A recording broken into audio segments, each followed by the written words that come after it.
안녕하십니까 여러분. 자, 이번 시간에는 사무자동화 산업기사 필기의 전체 기출문제를 풀어보도록 할게요.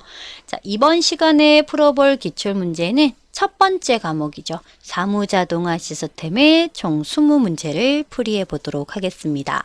자, 문제는 옆에 나와 있고요. 문제에 대한 설명이 오른쪽 부분에 나와 있을 거예요.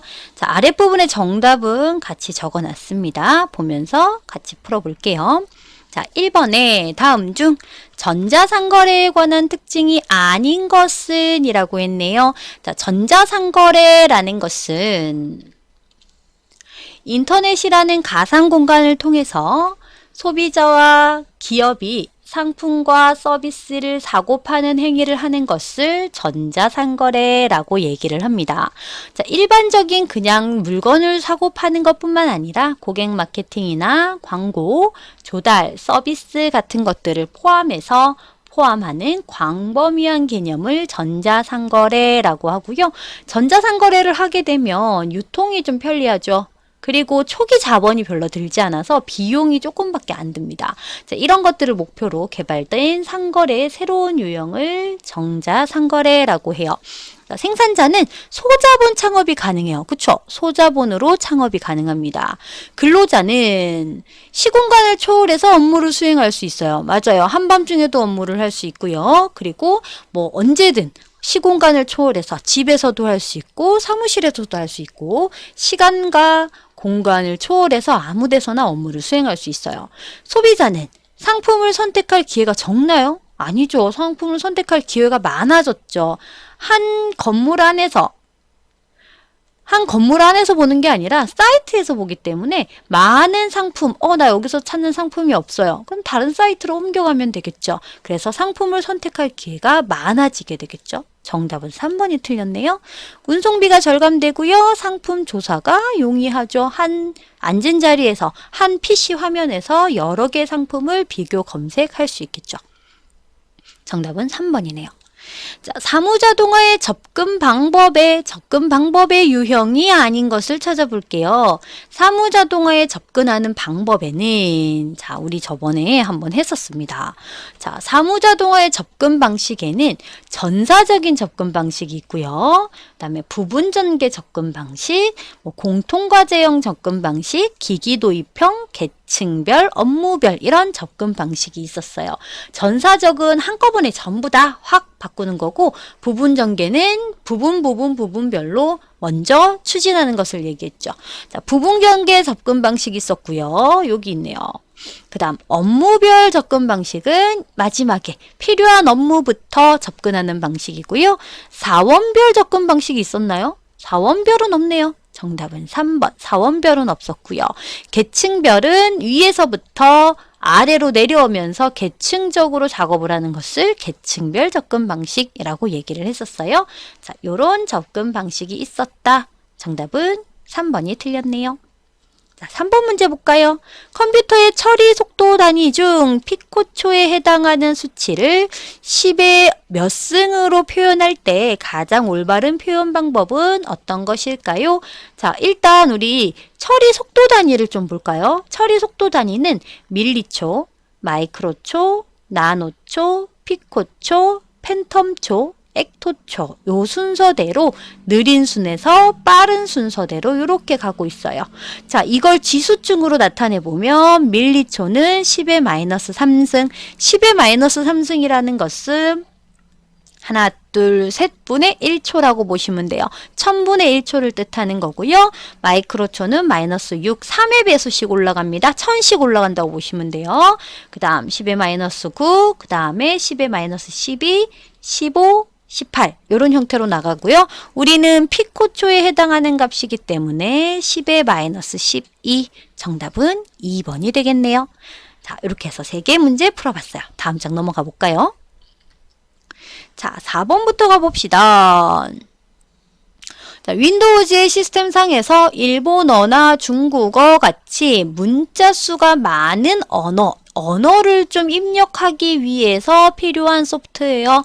각 나라마다 사용하는 언어들이 있죠. 자, 우리나라는 보통 영어 그리고 한자 같은 건 좀 쓰고 있는데 영어나 한글 그래서 한영키라고 하죠. 요 키를 이용해서 지금 사용을 하고 있는데 이거 말고도 이 컴퓨터가 일본어로 수출되면 일본어와 뭐 영어 이렇게 이제 혼용을 쓰겠죠. 자, 이런 식으로 언어를 입력하기 위해서 필요한 소프트웨어를 IME라고 얘기를 합니다. 자, 이 IME라는 것은 Input Method Editor라고 해서 입력 방법을 편집하는 편집기예요. 자, 이 IME라는 프로그램이 있기 때문에 우리는 이 컴퓨터에서 중국어도 쓸 수 있고요. 일본어도 사용 가능하고요. 다른 나라 언어, 모든 언어를 사용할 수 있습니다. 자, 정답은 3번이고요. 그럼 OLE가 뭔지 좀 살펴볼까요? 자, OLE는 Object Syncing and Embedding 이라고 해서 오브젝트는 객체를 의미하고요. 객체를 linking, 연결하고 and embedding, 삽입하는 걸 의미합니다. 자, OLE라고 하면 그림을 삽입하는 거 있죠. 사진 넣고 동영상 넣고 하는 사진, 동영상 같은 것들을 넣는 것을 OLE 작업이라고 얘기를 해요. 객체를 가져온다 라고 생각해 주시면 돼요. 그 다음에 OCX는요, OLE를 컨트롤하는 사용자 지정 컨트롤을 OCX라고 해요. OLE의 사용자 지정 컨트롤이고요. ActiveX는 우리가 인터넷 같은 거 할 때 일반 응용 프로그램을 연결시키기 위해서 제공되는 기술인데 인터넷 안에서 내가 어떤 프로그램, 어떤 뭐 클릭을 하게 되면 어떤 내용을 클릭하게 되면 어떤 프로그램이 열려야 돼요. 그럴 때 인터넷에서 뭔가를 클릭했는데 엑셀이 같이 이렇게 열리게 되어 이런 작업들을 하기 위해서 제공되는 기술을 ActiveX 기술이라고 합니다. 인터넷 안에서 일반 프로그램을 좀 열어주기 위한 기술이라고 보시면 돼요. ActiveX. 4번의 정답은 3번이겠죠. 그 다음 5번 볼까요? 의사결정 지원을 위한 주체지향적이고 통합적이며 시계열적이고 비휘발적인 데이터의 집합을 의미하는 것은 무엇일까요? 라고 하는데 자, 내용 한번 볼게요. 요거 한번 지워볼까요? 잠시만요. 자, 먼저 의사결정을 위해서 데이터들을 쭉 모아놓은 것, 이것을 데이터 웨어하우스라고 얘기를 해요. 이 데이터 웨어하우스라는 것은 의사결정에 필요한 데이터를 미리 추출을 합니다. 그래서 이를 원하는 형태로 변환하고 통합해서 읽기 전용의 데이터 저장소에 기록해 놓는 그 데이터 저장소를 데이터 웨어하우스라고 얘기를 해요. 자, 지금 나는 의사결정을 위한 데이터의 조합은 데이터 웨어하우스에 대한 설명이네요. 그럼 1번에 OLPT가 뭔지 한번 볼게요. OLPT라는 것은 온라인 트랜잭션 프로세싱이라고 해서 네트워크 상에서 여러 사용자가 실시간으로 데이터베이스를 사용하려고 해요. 그런데 그걸 사용하다 보면 갱신을 할 수도 있고요. 조회를 할 수도 있고요. 이런 것들에 대한 단위 작업을 처리하는 방식을 OLTP라고 얘기를 합니다. 그 다음 미들웨어. 미들웨어는 분산 컴퓨팅 환경에서 서로 다른 기종의 하드웨어나 프로토콜, 통신 환경 등을 연결해서 응용 프로그램과 그 프로그램이 운영하는 환경 간에 통신이 잘 이루어질 수 있게끔 해주는 소프트웨어를 미들웨어라고 얘기를 해요. 자, 컴퓨터에 대한 어떤 통신과 이런 것들을 다른 프로그램이나 그 프로그램이 원하는 환경에서 좀 잘 이루어질 수 있게끔 분산 컴퓨터 환경, 분산 시스템에서 사용하는 소프트웨어예요. 그 다음 밑에 보면 그룹웨어. 그룹웨어는 우리 봤던 내용들이죠. 인트라넷 안에서 기업 내 구성원들이 컴퓨터들로 연결된 어떤 작업장, 그룹웨어 안에서 그 인트라넷 안에서 서로 협력해서 업무를 수행하기 위해서 지원하는 소프트웨어들을 그룹웨어라고 합니다. 우리 회사 내에서 사용하는 게시판이라든지 회사 내에서 사용하는 무슨 뭐 출근 정보 시스템이라든지 뭐 이런 것들을 전부 통틀어서 그룹웨어라고 불러요. 정답은 3번에 대한 설명이네요. 6번. 기업의 내부, 외부의 비즈니스 데이터를 수집, 가공하고 관리자들에게 필요한 때 요구하는 정보를 곧바로 제공할 수 있는 시스템을 뭐라고 할까요? 자, 지금 우리가 문제를 지금 한 6개 정도 풀어봤는데 지금 4번, 5번, 6번 보세요. 보기가 전부 다 영어로 돼 있죠. 이 사무자동화는 영어로 보기가 되게 많이 나오기 때문에 공부를 하실 때 용어 같은 것들을 좀 잘 봐두셔야 됩니다. 자, 6번 내용입니다. 용어 좀 봐줄게요. 자, SIS라는 것은 전략정보 시스템이에요. 자, 우리는 외부의 데이터를 수집 가공해서 관리자들에게 필요할 때 요구하는 정보를 곧바로 제공할 수 있어야 되는 거죠. 이거는 경영정보 시스템이고요. 전략정보 시스템. MIS는 경영정보 시스템입니다. 포스는 판매 시점 관리, 정보 관리라고 해서 이건 마트에서 쓰는 거예요. 재고 관리 이런 거 할 때. 그리고 DSS는 의사결정 지원 시스템입니다. 그럼 나는 기업에서 내부에 외부의 비즈니스나 데이터를 수집 관리, 가공해서 관리자들이 필요할 때 내가 곧바로 그런 비즈니스에 대한 어떤 정보를 제공할 수 있는 것을 경영정보 시스템이라고 봅니다. 자, 이 경영정보 시스템 안에 4번의 DSS, 의사결정 시스템도 포함되어 있는 거죠. 마찬가지 전략정보 시스템도 포함되어 있고요. 자, 이걸 통틀어서 경영정보 시스템이라고 해요.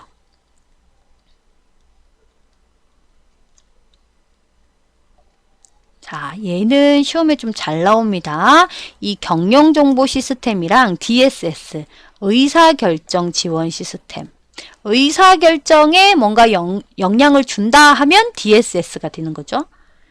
지원 시스템. 얘는 시험에 엄청 자주 나오는 겁니다. 두 가지 같이 알아둘게요. 정답은 2번이네요. 그 다음 7번입니다. 자신의 컴퓨터에 전자메일을 선택적으로 내려받을 수 있도록 할 때 사용하는 프로토콜이에요. 일단 전자메일과 관련된 프로토콜은 팝3 요거밖에 없네요.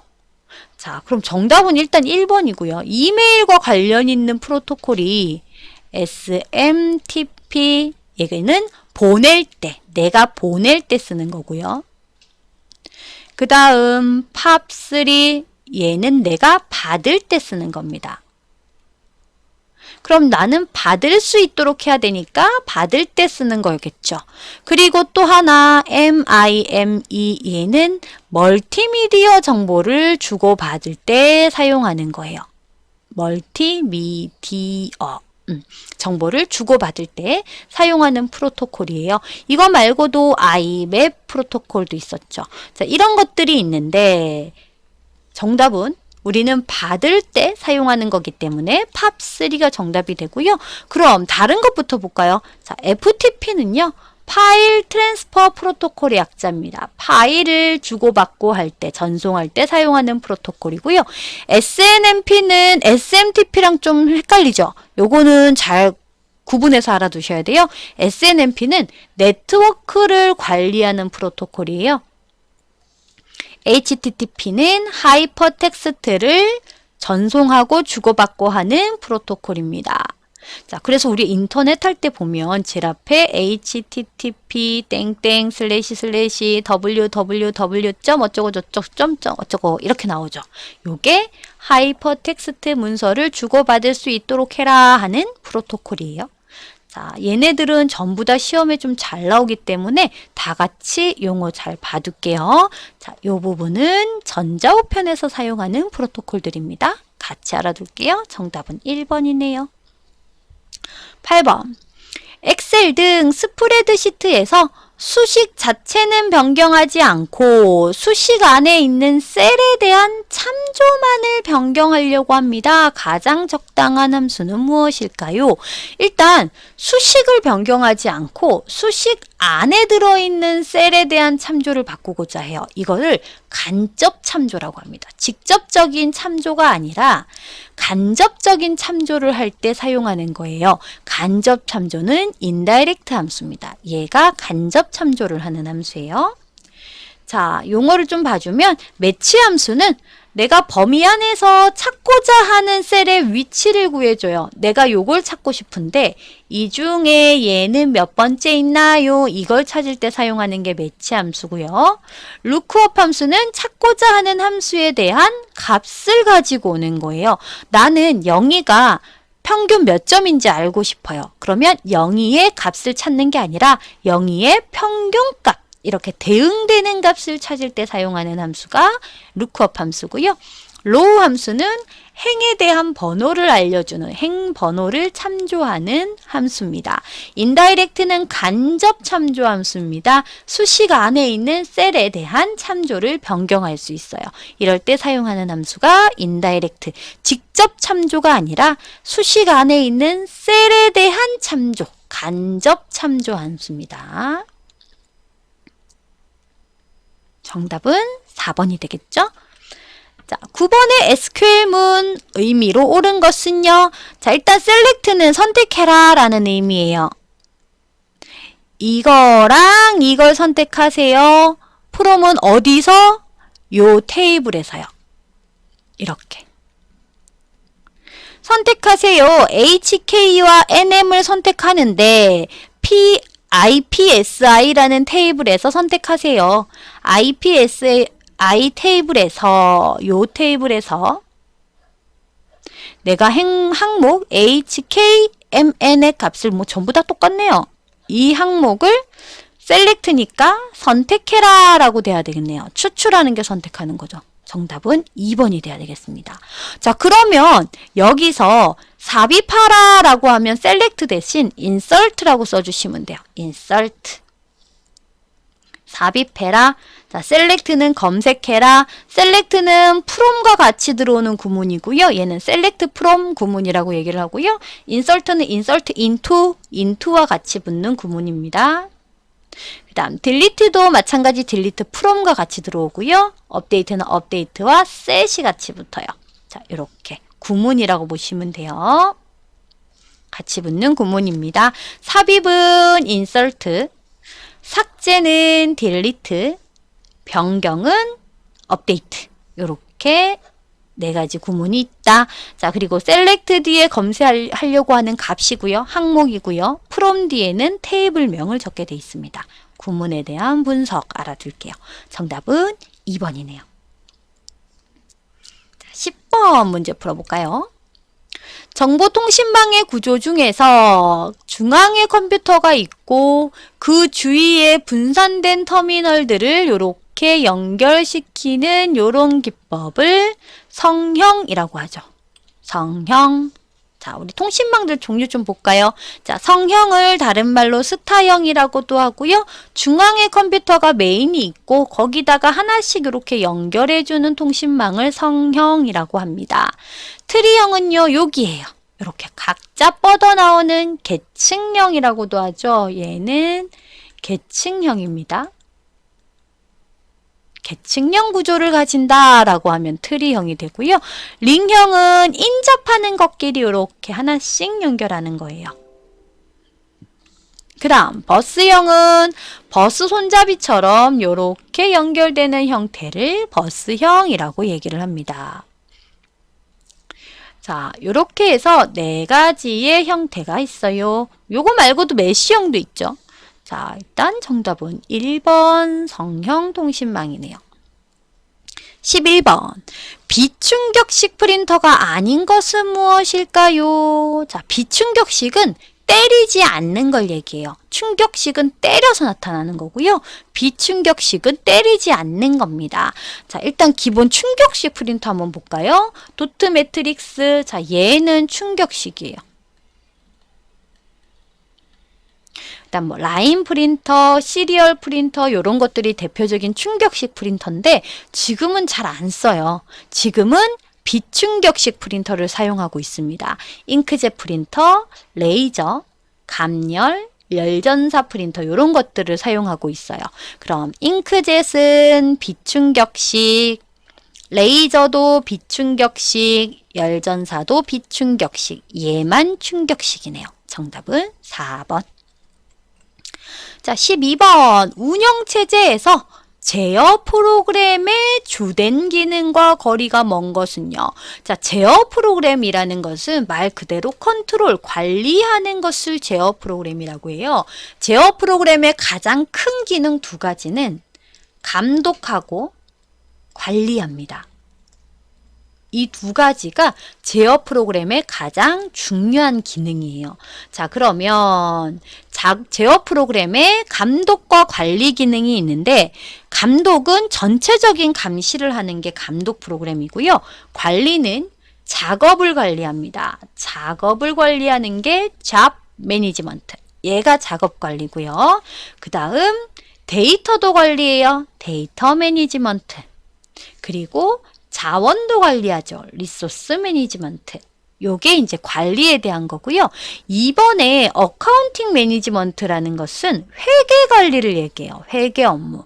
얘는 회계 프로그램에서 사용하는 회계 업무를 관리하는 것을 어카운팅 프로그램 매니지먼트라고 얘기를 합니다. 얘는 운영체제가 하는 게 아니죠. 얘는 회계 업무를 뜻하는 얘기예요. 정답은 2번. 13번 사무자동화의 평가 방법 중에서 설문조사 등을 통해서 간접적으로 평가하는 방법을 무엇이라고 했던가요? 잘 기억을 해볼까요? 자, 사무자동화의 시스템을 평가하는 방법에는 투자효율 산정법이라는 게 있고요. 상대적 평가법, 정성적 평가법이라는 게 있어요. 자, 그럼 투자효율 산정법, 정성적 평가법, 상대적 평가법 요 세 가지가 있는데 이 중에 설문조사를 통해서 간접적으로 평가하는 방법이에요. 문제를 읽어볼게요. 일단 투자효율 산정법은 내가 투자한 투자비와 그 투자 이익에 대한 효과를 이용해서 계량화하는 방법을 투자효율 산정법이라고 얘기를 합니다. 상대적 산정법은 사무자동화를 실시하기 전후를 비교하는 거죠. 그거를 연도별로, 부서별로 심사 분석해서 그걸 생산성의 지표로 비교하는 방법이 상대적인 평가법이고요. 정성적인 평가법은 정량적으로 이렇게 측정하기 어려운 자료들을 설문조사를 통해서 간접적으로 평가하는 방법을 정성적인 평가법이라고 해요.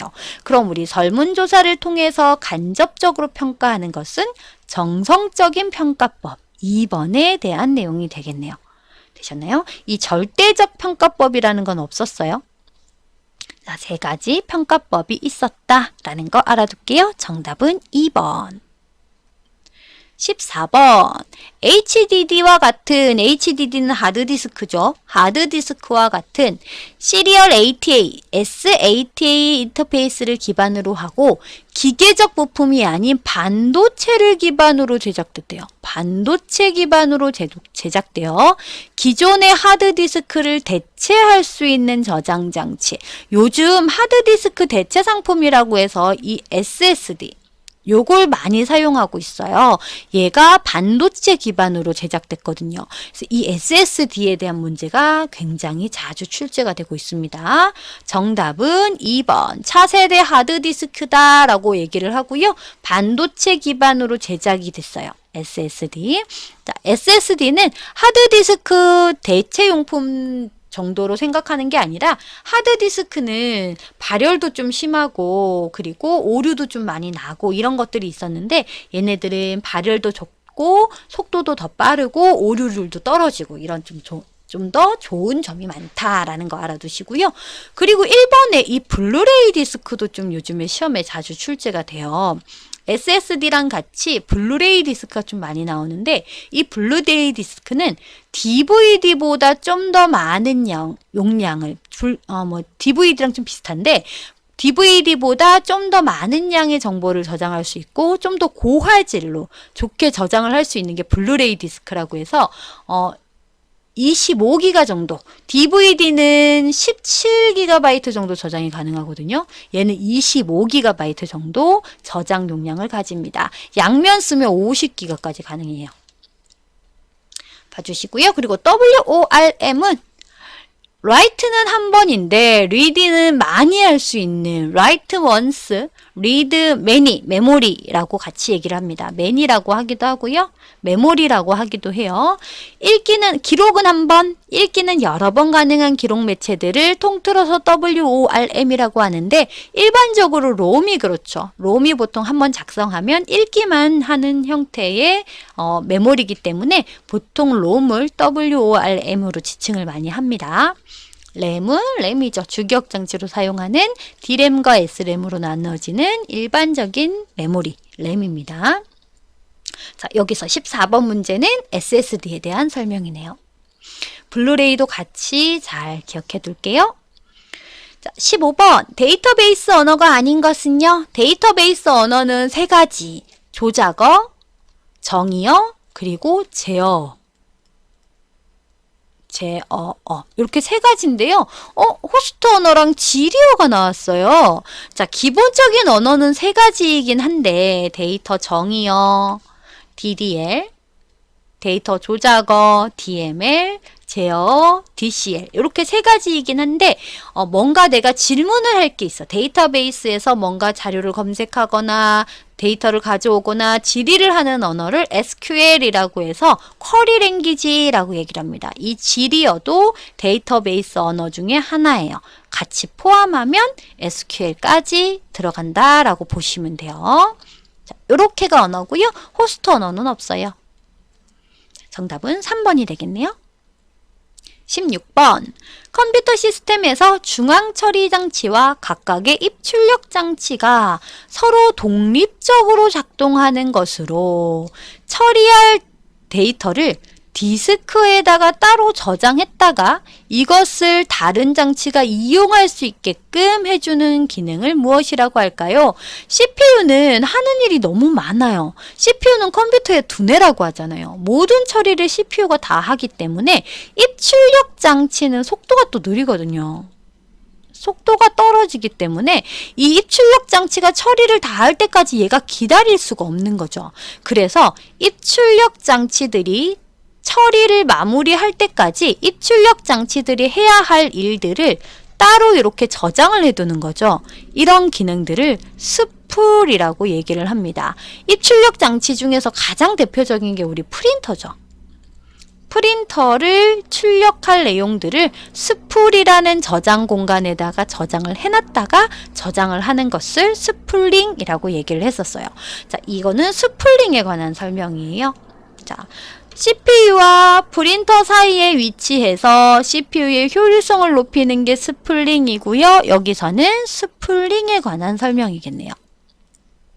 자, 그럼 이번에 멀티플렉서가 뭔지 한번 볼까요? 이 멀티플렉서라는 것은 여러 개의 입력선 중에 하나를 선택해서 단일 출력선으로 연결하는 조합 회로를 멀티플렉서라고 얘기를 합니다.